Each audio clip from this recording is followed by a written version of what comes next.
En este capítulo, Benjamín intenta descifrar el misterio detrás de la habilidad de Halkenburg, mientras una antigua tradición de Kakin revela que una maldición puede caer en cualquier príncipe. Bienvenidos al capítulo 389 del manga de Hunter x Hunter, titulado Maldición.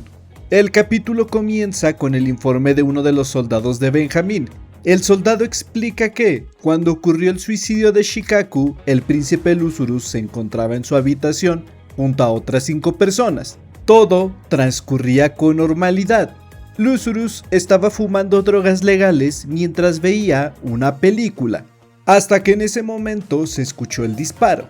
El soldado también menciona un detalle muy importante: el enorme estruendo que todos habían sentido desapareció exactamente en el instante en que Shikaku se disparó. Para él, eso es prueba suficiente de que existe una conexión entre la habilidad de alguien del grupo de Halkenburg y el suicidio de Shikaku. Partiendo de esa idea, plantea una hipótesis. Si aquel estruendo fue provocado por una habilidad de emisión, entonces el ataque debió tener un poder destructivo descomunal, comparable al de una enorme bola de fuego disparada a una velocidad superior a la del sonido. Incluso cualquier persona incapaz de usar Nen habría muerto al instante. Justo en este momento conocemos el nombre de este soldado: Kanji Doll. Una vez escuchado esta hipótesis, Balsamilko encuentra 3 problemas con esa teoría. El primero es que Shikaku también debió llegar a la conclusión de que aquel estruendo era el anuncio de un ataque devastador. Pero eso no tiene sentido. Ellos se encontraban en el corazón del centro de vigilancia del área VIP, y para alcanzarlos, el supuesto ataque tendría que haber atravesado las habitaciones de varios príncipes menores. Balsamilko considera imposible que Halkenburg estuviera dispuesto a poner en riesgo a otros príncipes de esa forma. Y esto lo dice aunque haya cambiado Halkenburg durante la Guerra de Sucesión. El segundo problema es aún más importante. ¿Por qué suicidarse? Si alguien era capaz de obligar a actuar, habría sido mucho más útil ordenarle asesinar a otro príncipe que hacer que se quitara la vida.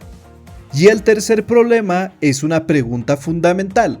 Con las reglas ya establecidas entre la Guerra de Sucesión, ¿acaso los príncipes pueden matarse entre sí mediante sus bestias guardianas Nen? Pues Balsamilko y el príncipe Benjamín creen que no. Ambos comparten la misma conclusión. Si las bestias guardianas pudieran asesinar directamente a otros príncipes, la Guerra de Sucesión habría terminado hace mucho tiempo. El simple hecho de que el conflicto exista demuestra que esas bestias deben tener una restricción que les impide hacerlo. Kanji Doll comprende el razonamiento, pero Balsamilko añade otro detalle que es muy interesante. Todos los príncipes crecieron sabiendo que asesinar a un miembro de la familia real es un delito imperdonable. Esa prohibición está tan arraigada en su inconsciente que naturalmente también termina reflejándose en sus bestias guardianas Nen. Además, antes de subir al Black Whale, Halkenburg ni siquiera sabía utilizar Nen. Así que aunque su bestia guardiana hubiera despertado sus habilidades, resulta imposible que le otorgara un poder destinado a asesinar directamente a otro príncipe, porque eso iría en contra de la naturaleza de la propia bestia.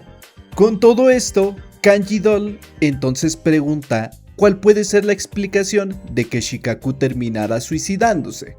Y Balsamilko responde que la clave probablemente esté en otra pregunta: ¿por qué lo hizo precisamente frente a la habitación 1007?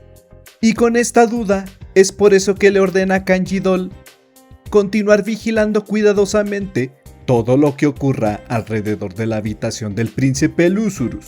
Está convencido de que tarde o temprano encontrarán la respuesta. Vemos que el tiempo avanza hasta el día 10, martes a las 11:30 de la mañana, justo en el cuartel del príncipe Benjamín. En ese instante vuelve a producirse el cuarto estruendo. Benjamín se percata de inmediato de que el intervalo entre cada estruendo es cada vez más corto y comienza a preguntarse qué estará ocurriendo con su soldado Victo, porque al parecer Victo es el soldado que puso a cargo con Valkenburg. Justo entonces el sistema de comunicaciones emite 2 pitidos. Benjamín y Balsamilco se acercan rápidamente para escuchar el reporte. Del otro lado de la transmisión se escuchan jadeos. Victo alcanza a decir que no sirve de nada. Entre interferencias se distingue el nombre de Valkenburg, luego la palabra invencible y finalmente otra frase: los ataques no surten efecto. Acto seguido, un grito desgarrador resuena por toda la sala. Esa es la última transmisión de Victo. Al darlo prácticamente por perdido, Benjamín analiza la situación. Recuerda que la habilidad de Victo, Tackled Shield, o traducido como escudo confrontacional, es una habilidad especializada tanto en ataque como en defensa. Incluso si no podía derrotar a Valkenburg, al menos debería ser capaz de resistir y seguir vigilando sus movimientos. Pero ni siquiera eso ocurrió. Balsamilco concluye que Valkenburg está mucho mejor preparado para el combate de lo que imaginaron. Además, sospecha que, una vez que reúna todas las condiciones para activar su habilidad, esta alcanzará un nivel tan alto que será imposible defenderse de ella.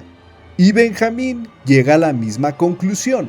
Aunque supieran exactamente cuándo Valkenburg fuera a atacarlos, no podrían bloquearlo, esquivarlo ni enfrentarlo directamente. Para él, Valkenburg ya está muy por encima de lo que cualquier persona podría dominar en tan poco tiempo, por lo que decide considerar su habilidad como un poder nacido del vínculo con todos sus guardias. Balsamilco entonces coincide con esa teoría. Le impresiona la determinación de Valkenburg, alguien dispuesto a sacrificar una vida cada vez que usa su habilidad. En ese momento, Benjamín observa las estrellas de su habilidad y comprende que Victo sigue con vida. Sin embargo, la situación sigue siendo desesperante. Hay demasiadas incógnitas y no puede permitirse seguir perdiendo soldados sin obtener ninguna pista. Entonces, le pregunta a Balsamilco si debería retirar el búho de vigilancia de Muse que actualmente observa a Camila, para así utilizarla en otra misión de reconocimiento. Pero Balsamilco rechaza esta idea. Explica que conocen incluso menos las habilidades de Camila que las de Valkenburg.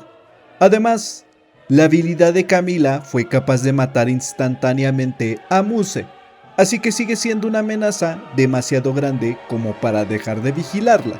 Incluso si logran observar a Valkenburg usando su habilidad, eso tampoco garantiza que pudieran comprender cómo funciona exactamente.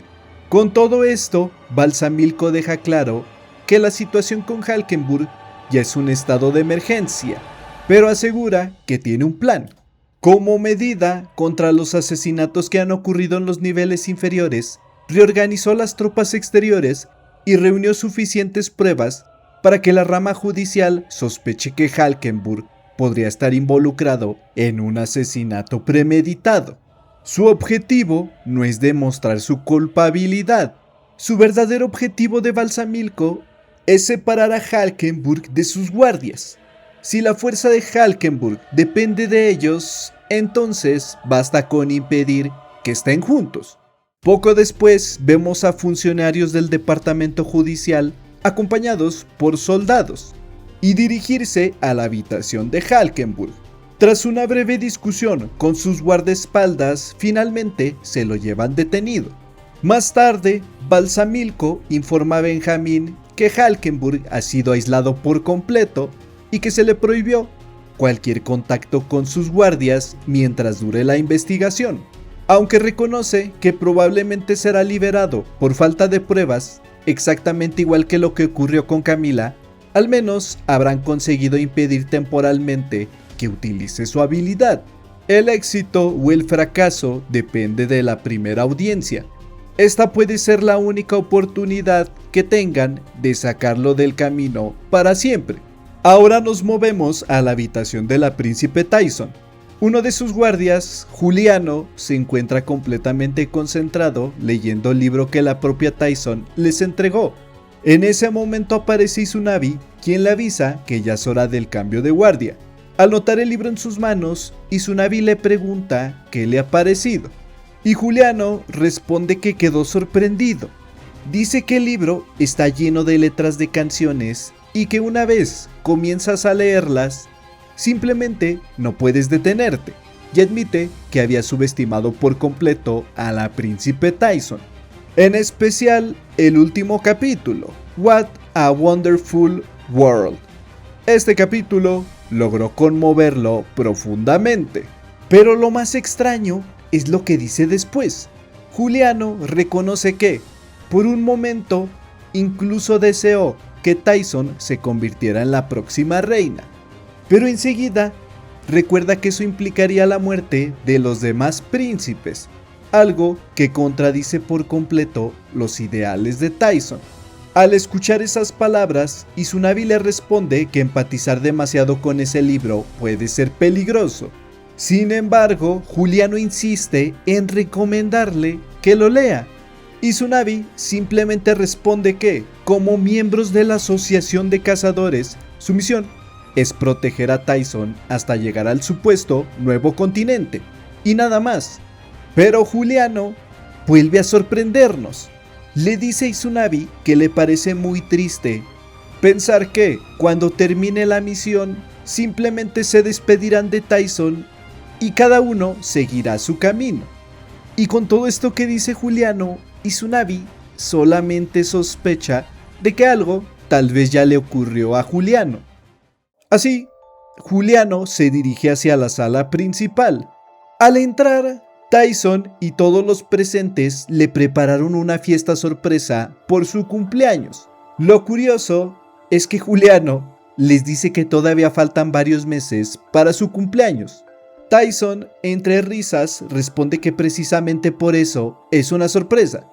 Después de todo, cuando llegue su cumpleaños, probablemente ya no estarán juntos.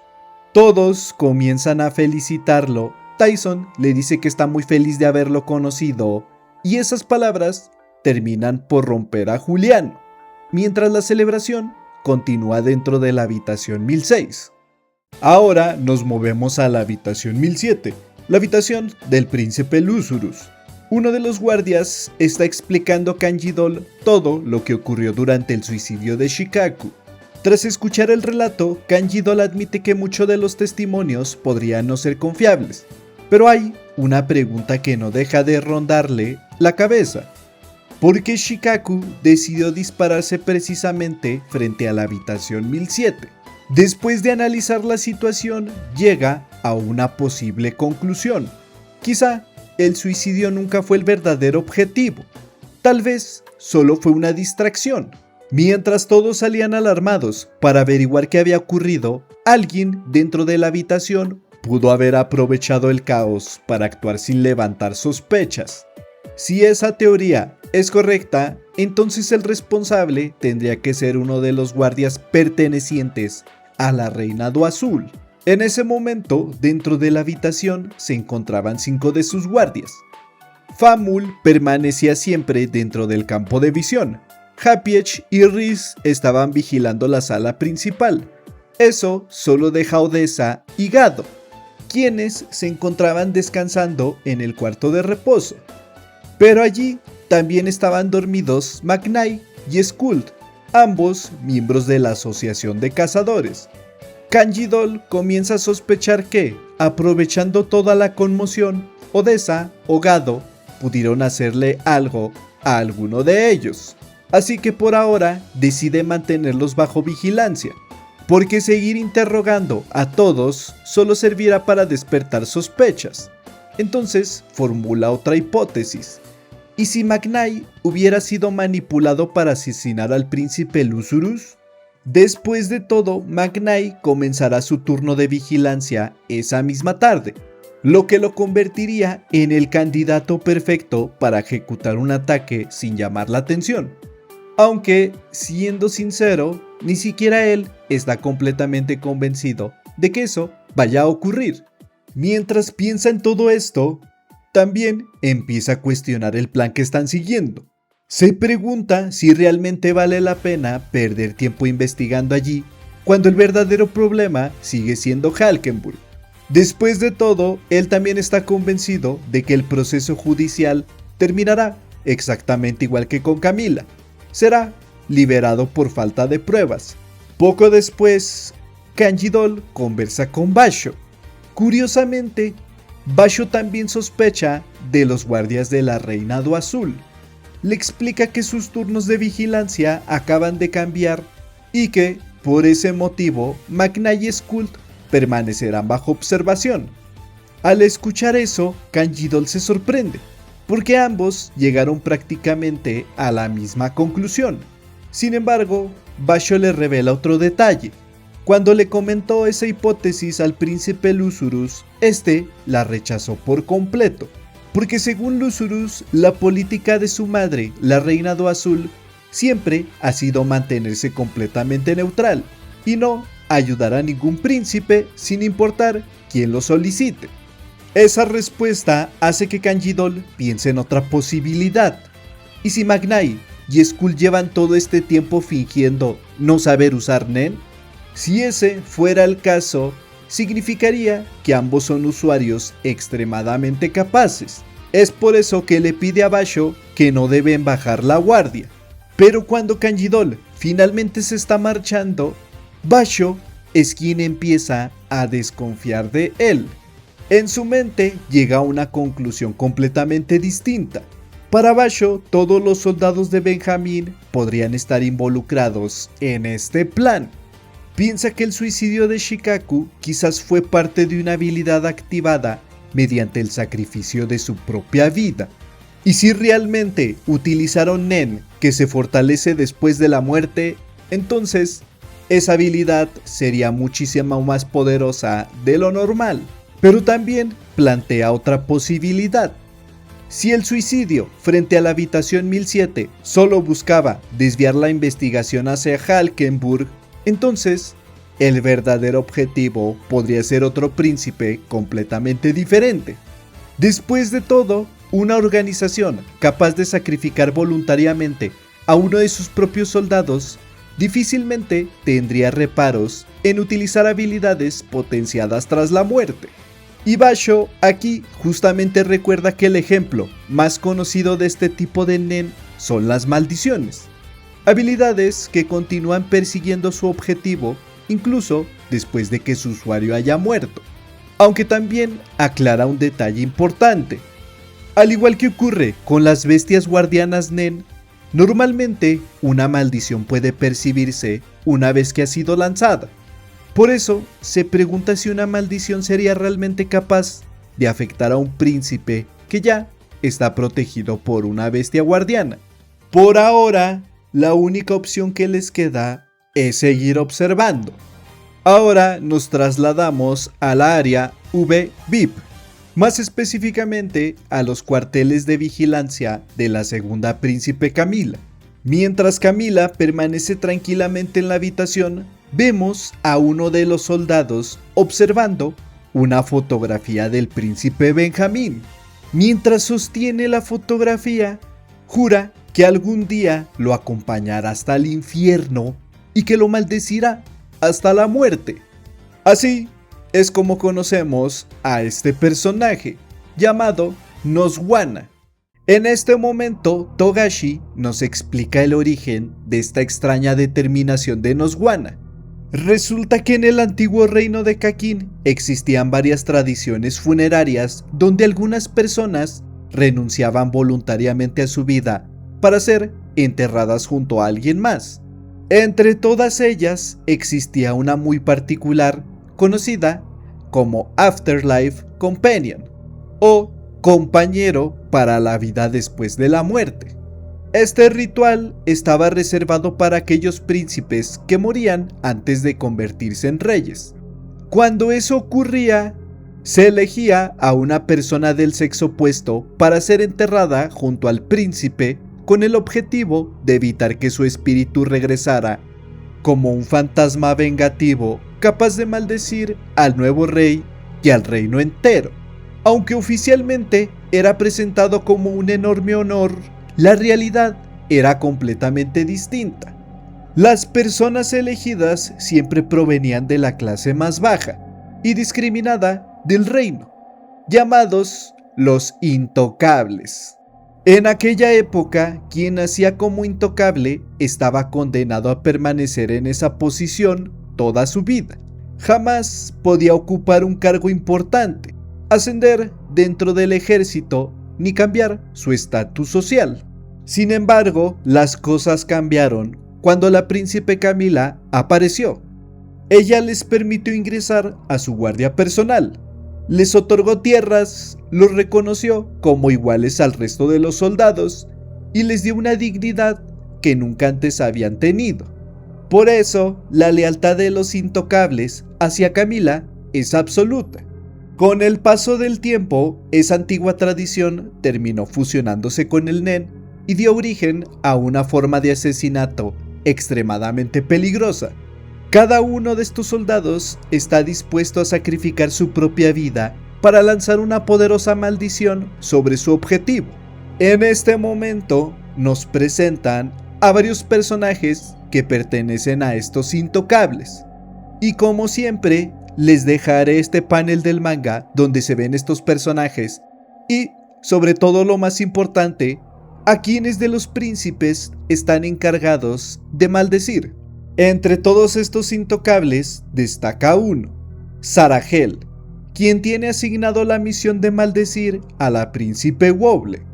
Sarahel les dice a todos que, si alguna maldición llega a caer sobre la príncipe Camila, ella entregaría su vida sin dudarlo para eliminarla.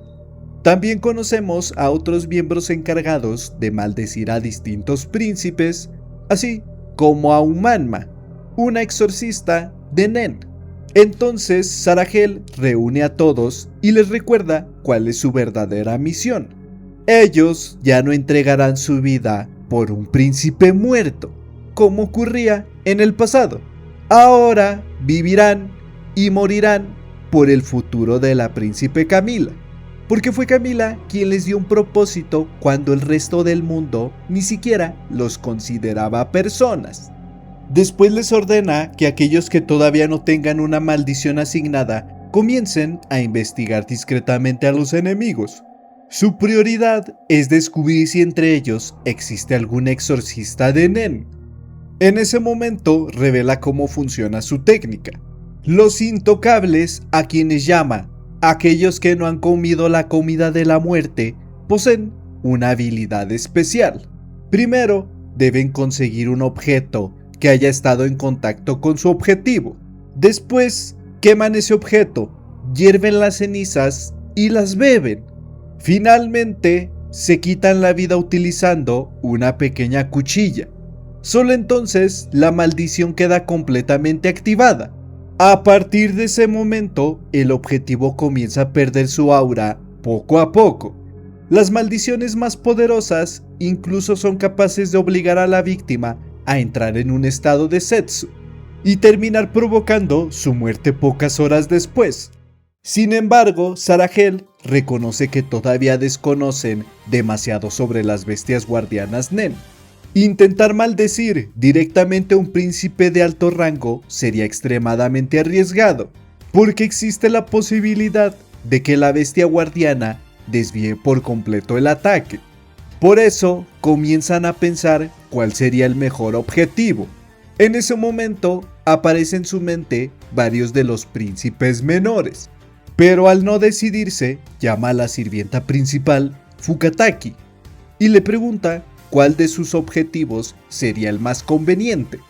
Fukataki responde que, dadas las circunstancias, Mosube, quien vigila Kacho, sería la mejor opción, ya que la maldición tardaría alrededor de 10 días en completarse. Sin embargo, justo en este instante reciben una noticia inesperada. Les informan que Kachu y Fugetsu fueron detenidas tras su intento de escape, e incluso existen rumores de que una de ellas ha muerto. Eso cambia completamente la situación.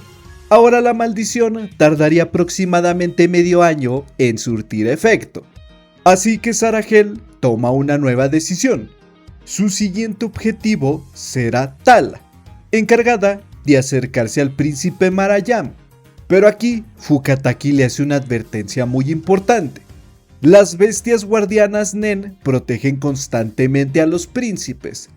Para que una maldición tenga éxito, el usuario necesita acercarse lo suficiente como para tocar directamente la piel del príncipe y quitarse la vida justo mientras el objetivo la observa. Solo así la maldición podría atravesar la protección de la bestia guardiana. Al escuchar esto, Sarahel comprende perfectamente el riesgo. Sin embargo, está completamente decidida. Ella es la que lo hará. Si logra maldecir a la príncipe Wobble desde tan cerca, la incubación será mucho más rápida y la maldición alcanzará un poder devastador. También sabe que Camila odia depender de otras personas y por ese motivo jamás aceptaría participar en las clases de Nen de Kurapika, aunque si hacerlo aumenta las posibilidades de asesinar a otro príncipe, está convencida de que Camila terminará autorizándolo. Sarahel asume que Kurapika está enseñando Nen para mantener un equilibrio entre los príncipes, así que está segura de que habrá una segunda ronda de entrenamiento, y cuando llegue ese momento, ella piensa infiltrarse entre los participantes. Antes de marcharse, Fukataki, a quien Sarahel llama cariñosamente abuela, vuelve a advertirle que acercarse al enemigo también significa ponerse completamente a su alcance. Sarahel solamente sonríe y le responde que no se preocupe, porque su habilidad Love and Hate utilizará su amor para ocultar el odio que realmente siente. Después de escuchar un último consejo de la abuela, reafirma su decisión. Después de todo, ella es una intocable, y aunque fracase, siente que nunca tuvo nada que perder. Por último, y sí, digo por último porque este capítulo fue demasiado largo. Ahora sí, nos movemos a la habitación 1003, la del príncipe Shangley. Uno de sus guardias que participó en las clases de Nen de Kurapika acaba de regresar para informarle los resultados.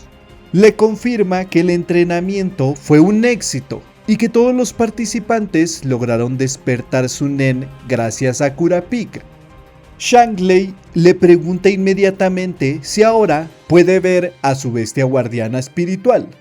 El guardia responde que sí y admite que es incluso más imponente y majestuosa de lo que había imaginado. Satisfecho con el informe, Shangley decide recompensarlo. Entonces le entrega una de las misteriosas monedas creadas por su bestia guardiana, explicándole que será el primer guardia en recibir una de ellas. La moneda que recibirá es la número 1. El guardia agradece el honor, sin comprender realmente para qué sirve. Sin embargo, alguien más observa toda la escena. Se trata del soldado de Benjamin, infiltrado entre los guardias de Shangley. Recordaremos, en capítulos pasados vimos cómo este soldado de Benjamin recogía una moneda de la bestia guardiana espiritual de Shangley, justo cuando Shangley no comprendía muy bien qué es lo que estaba pasando. Pues bueno, en realidad él es el que tiene la verdadera moneda número 1. Pero lo realmente sorprendente aquí es que cuando la observa, ahora la moneda muestra una numeración diferente. Ahora la moneda está mostrando un número 10, es decir, ha incrementado. Y así, con el misterio de esta habilidad, es como termina este capítulo. Si te gustó el video, deja tu like y suscríbete para no perderte de los próximos capítulos de Hunter x Hunter. Gracias por ver y nos vemos en el próximo capítulo.